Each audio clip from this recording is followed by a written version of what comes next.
कभी आपने देखा है कि कोई औरत इतना पागल हो रही है किसी आदमी के लिए, वो भी शादीशुदा आदमी के लिए? मुझसे पूछिए ना। बॉलीवुड में हमेशा ही आप किसी न किसी स्टार की लव स्टोरी का जिक्र सुनते रहते हैं, फिर चाहे वो आज के समय के स्टार्स हों या पुराने समय के एवरग्रीन सुपरस्टार्स। और जब बात आती है पुराने कलाकारों की, तो हम रेखा को तो बिल्कुल ही नहीं भूल सकते हैं। आपने लव स्टोरी तो बहुत सी सुनी होंगी, लेकिन एक ऐसी लव स्टोरी जो कि कभी पूरी नहीं हुई और ना ही कभी एक्ट्रेस शादी के बंधन में बंध पाई। वैसे तो रेखा की पहली शादी मुकेश अग्रवाल से हुई थी, लेकिन मुकेश ने शादी के 6 महीने बाद ही सुसाइड कर लिया था, जिसके बाद रेखा की दूसरी शादी की अफवाह विनोद मेहरा के साथ थी। हालांकि रेखा ने इस रिश्ते से हमेशा ही इनकार किया है और इसके बाद रेखा ने किसी से शादी नहीं की, लेकिन बावजूद इसके रेखा के प्यार के चर्चे आज भी चारों तरफ हैं। एक्ट्रेस का नाम कई दिग्गज एक्ट्रेस के साथ जोड़ा जाता है। वहीं एक्ट्रेस एक समय पर अमिताभ बच्चन की दीवानी हुआ करती थी और उनके साथ कई लव स्टोरीज भी फेमस हैं। तो आज की हमारी स्टोरी है रेखा और अमिताभ की। हेलो, मैं स्वाति पांडे और आप देख रहे हैं आपकी खबर। बॉलीवुड के इतिहास में अगर किसी कलाकार की लव स्टोरी को हमेशा याद रखा जाएगा तो वो एवरग्रीन रेखा है।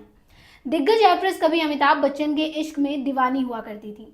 रेखा और अमिताभ बच्चन की लव स्टोरी किसी से छुपी नहीं है। यहाँ तक कि कहा जाता है कि अमिताभ बच्चन की बीवी जया बच्चन को भी इस बात की खबर हो गई थी।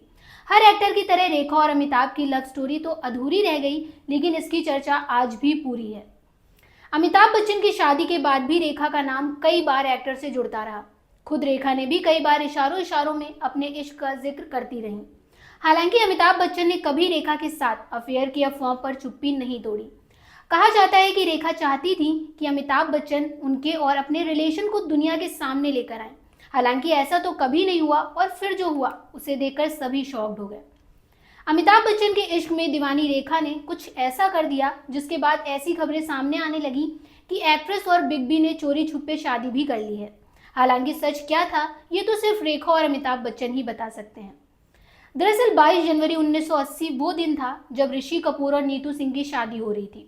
इस दिन सबका ध्यान दूल्हा दुल्हन की तरफ होता है, लेकिन उनसे ज्यादा लाइमलाइट में रेखा रही। रेखा ऋषि कपूर की शादी में जिस आउटफिट के साथ पहुंची, हर किसी की नजर उनकी तरफ ही मुड़ गई और उन्हीं को सब देखते रहे। ऐसा इसलिए था क्योंकि रेखा किसी शादीशुदा महिला की तरह अपनी मांग में सिंदूर भरकर फंक्शन में पहुंची थी। रेखा की मांग में लगा सिंदूर देखकर तरह तरह की बातें होने लगी और सवाल उठने लगे कि क्या रेखा और अमिताभ ने शादी कर ली है। उस रात की रेखा की इस लुक की तस्वीरें कई मैगजीन्स में भी छपी, लेकिन शादी हुई थी या नहीं ये बात तो किसी को नहीं पता चली। हालांकि बाद में रेखा से जब मांग में सिंदूर लगाने की वजह पूछी गई तो एक्ट्रेस ने कहा कि वो सिंदूर फैशन के तौर पर लगाती हैं। उन्होंने कई बार कहा है कि वो किसी इंसान के नाम का सिंदूर अपनी मांग में नहीं लगाती हैं। रेखा की ऐसी और भी कई लव स्टोरीज हैं जो अक्सर ही चर्चा में रहती हैं। अगर आप भी रेखा की किसी ऐसी ही लव स्टोरी के बारे में जानते हैं या हमसे जानना चाहते हैं तो हमें कमेंट बॉक्स में ज़रूर बताइएगा। और ऐसे ही इंटरेस्टिंग अपडेट्स के लिए आप देखते रहिए आपकी खबर।